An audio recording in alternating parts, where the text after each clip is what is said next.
Hi everyone, I'm Ethany Gale and today I'm going to tell you about how I put together and published my new short fiction collection, Pick Your Potion.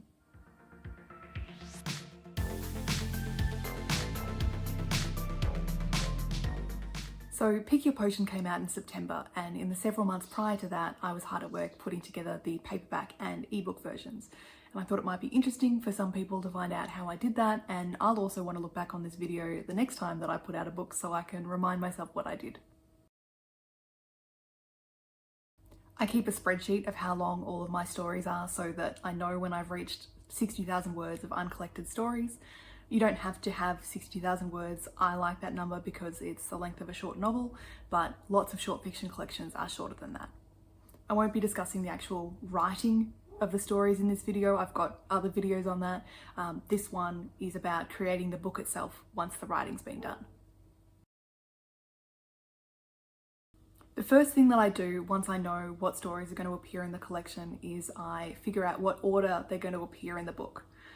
So I don't want two science fiction stories right in a row or two very short stories in a row. I like to vary it for the reader as they're working their way through the book.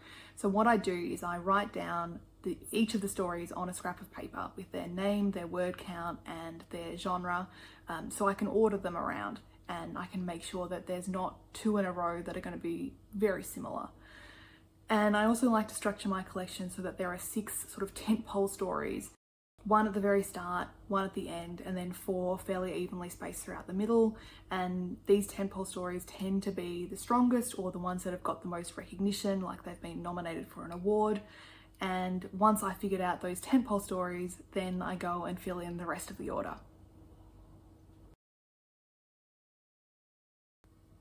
Onto illustrations, which I always find very exciting because I love to see my stories illustrated and I love to see illustrations in books. Obviously you don't have to do this, but it's a kind of an optional extra that I really love. So the tentpole stories, which I was just talking about earlier, they're the ones that I commission illustrations for. I contacted Margot Jenner, who I've worked with in the past, to see if she'd be interested in doing some more illustrations for me, and luckily she said yes for Pick Your Potion. I sent Margot each of the relevant stories for her to read, plus some ideas about what I had for what each of the illustrations might look like, just a sentence or so each. I'm happy for her to kind of draw her own conclusions from each of the stories.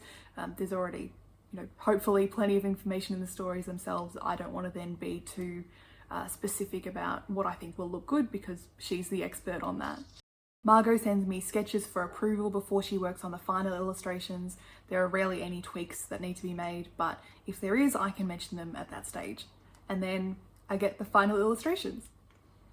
The whole process does take a few months, and I wanted to include the illustrations in the advanced reader copies or ARCs that I'd be sending out to people, so I contacted Margot sort of ASAP once I knew that the collection would be happening. Speaking of ARCs, I needed to check when I could contractually publish the collection and send out ARCs. Almost all of the stories in the collection have been published before in magazines, journals and anthologies, and often that will come with a exclusivity period. So the magazine might, for example, say you can't publish this story again anywhere else for 12 months following its publication in our magazine. So I worked out when all of the exclusivity periods would end, and then I knew I couldn't publish Pick Your Potion before that date. So that gave me a pretty good idea of an approximate publication date that I would have for the collection. Ideally, I did want to send out some review copies or ARCs before that publication date, so there were a couple of publishers that I reached out to and asked would they be happy for me to send out ARCs before that exclusivity period had officially been over for them, for my stories with them. And luckily for me, they said yes. So with the illustrations in progress and the timing clear, the next thing for me to do was to start work on the interior file. So that's everything between the front cover and the back cover of the book. It's the actual sort of interior pages. I like to start with the paperback version, and I work in Microsoft Word, which can be a little bit time consuming to lay everything out myself, but I generally enjoy the process with the exception of the headers, maybe, which can be a little bit finicky. Because almost all of the stories had been published already in other publications, almost all of them had been professionally edited, but I still needed to review all of the text to make sure that no errors had snuck in the process of putting them in this Word document. I won't go into great detail about the process of laying everything out in Word, but aside from the headers, one particular thing that I would keep in mind is the kerning. Now, kerning is the space between the individual letters on the page, and it can make a huge difference to the readability of the text and how professional the book looks.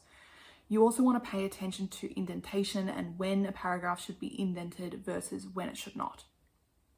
Once the illustrations had been added to the file, I also needed to check where on the page the seam breaks fell and add a symbol for seam breaks at the top or the bottom of the page for clarity. I was also working on the cover during this time, which I made via Canva. Canva definitely has its limitations compared to other software that I've worked with in the past, like Photoshop, but I would use Canva again for a relatively simple cover design. I drafted the front cover first, and then I went back and worked on the full cover once the interior file was more or less finalized. This is because the size of the cover will change depending on how big the book is, how thick the spine is. If you're working with Ingram Spark like me, they will provide you with a different sort of cover template depending on the size of your book and the thickness of its spine, which I found very useful. I went through a couple of iterations of the back cover summary to make sure that it wasn't too long but still represented the book well, and I also added 2 blurbs to the front cover once authors AC Wise and Maria Haskins had come back to me with their blurbs, which were very generous and which I really appreciate. In order to set up the book on Ingram Spark and generate that full cover template, the book also needed to have an ISBN, or International Standard Book Number, to identify the book as its own specific entity. I had purchased a bundle of ISBNs several years ago via Thorpe Bowker, so I just needed to log into Thorpe Bowker and allocate one of my unused ISBNs to Pick Your Potion. It's worth noting that the paperback and ebook versions of the book both need their own separate ISBN. Once the interior file and the cover were both looking pretty good, I ordered a bunch of paperback proofs from Ingram Spark. When they arrived, I went through the paperback in detail to check for any final errors, and especially to look for any formatting issues that may not have been obvious in the digital file. I also used some of these proofs as paperback ARCs that I could mail out so that several people could read and review the book prior to publication. Then it was time to do the ePub, using the interior of the paperback as the base.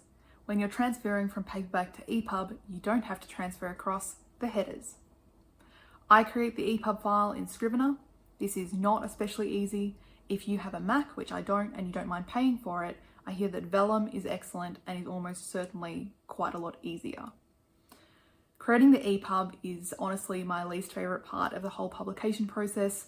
I can find that it's very frustrating because how it looks in Scrivener can be wildly different to how the book will actually appear on any random e-reader. 3 key tips from me for ebook creation. 1.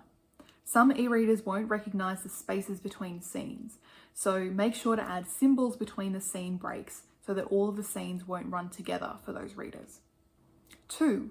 Review your ePub file on more than one e-reader device or software to make sure that there aren't any obvious issues displaying on one but not the other. And 3, if you're using Scrivener and you're having trouble getting italics or formatting to appear in the ePub, make sure that all of your text is set to no style. And that's how I created the paperback and ebook for Pick Your Potion. If you're interested in how I marketed the book and what went well and not so well on the marketing side, please let me know in the comments and I will add that to my to-do list. Thanks so much for joining me today. If you enjoyed the video, like and subscribe, and I will see you in the next one. Bye.